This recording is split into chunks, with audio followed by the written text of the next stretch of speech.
പണിയേ ഇത് പെണ്ണ് വളരെ സീരിയസ് ആയിട്ടാണല്ലോ, കുഴപ്പമാവൂ? എനിക്കും തോന്നി അവള് സീരിയസ് ആണെന്ന്. അല്ലെങ്കിൽ ഭക്ഷണം കണ്ടു കഴിഞ്ഞാൽ ചാടി വീണതാണേ. ഇന്ന് ഭക്ഷണം ഒന്നും കണ്ടിട്ട് ഒരു അനക്കവും ഇല്ല. ഇനിയിപ്പോ എന്ത് ചെയ്യും മണി?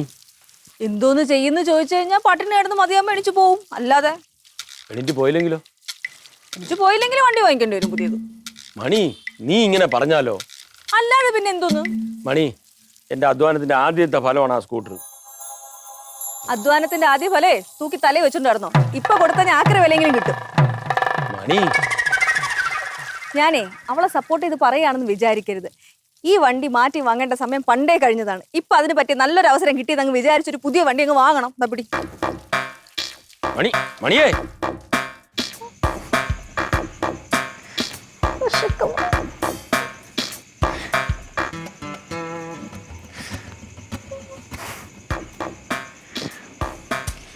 റിങ്കി റിങ്കി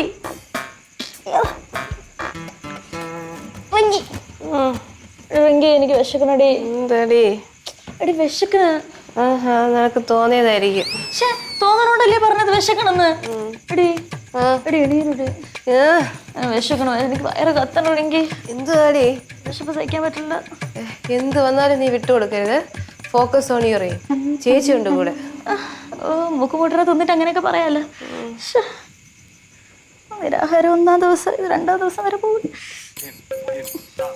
എടീ ഞാൻ വിശന്നെങ്ങാനും ചത്ത ഉണ്ടല്ലോ, കുറേതോറ്റും ഒന്ന് കൊല്ലും ഞാൻ.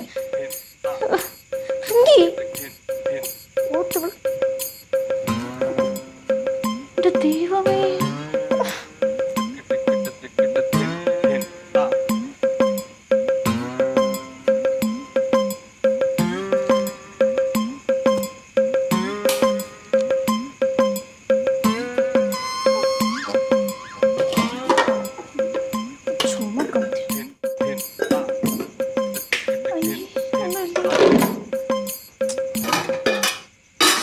ഇത് പിന്നെ എന്തിനാ അടച്ചു വെച്ചത്?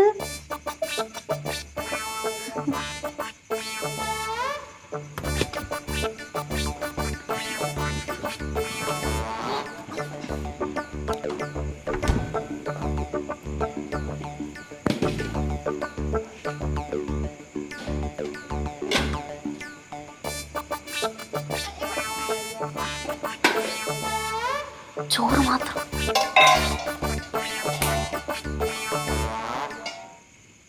നീ എന്ത് ഈ സമയത്ത് ഇവിടെ?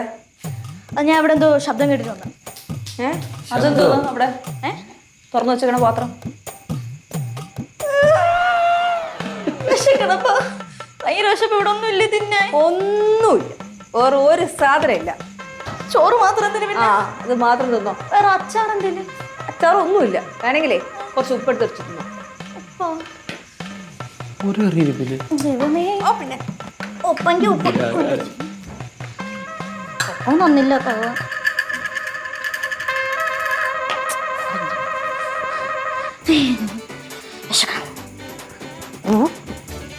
പതുക്കെ തിന്നു മോളെ. പൊന്നമ്മോ എന്ത് രുചിയാ മക്കളെ. ഇപ്പൊ മനസ്സിലായ വിശപ്പുണ്ടെങ്കിലേ വെറും ചോറ് പോലും ഭയങ്കര ടേസ്റ്റാണ്. നിന്റെ നിരാഹാരം എന്തോന്നായി? അല്ല അപ്പൊ നിനക്ക് വണ്ടി വേണ്ടേ? വണ്ടിയൊന്നും വേണ്ട. അച്ഛൻ്റെ കൂട്ടർ തന്നെ മതി. വണ്ടി വണ്ടിപ്പോഴും വണ്ടി നോക്കാം. സത്യം പറയാം മോളെ, ഇപ്പോഴാണ് നീ ഈ പാറവള വീട്ടിലെ രവീന്ദ്രന്റെ മോളായത്.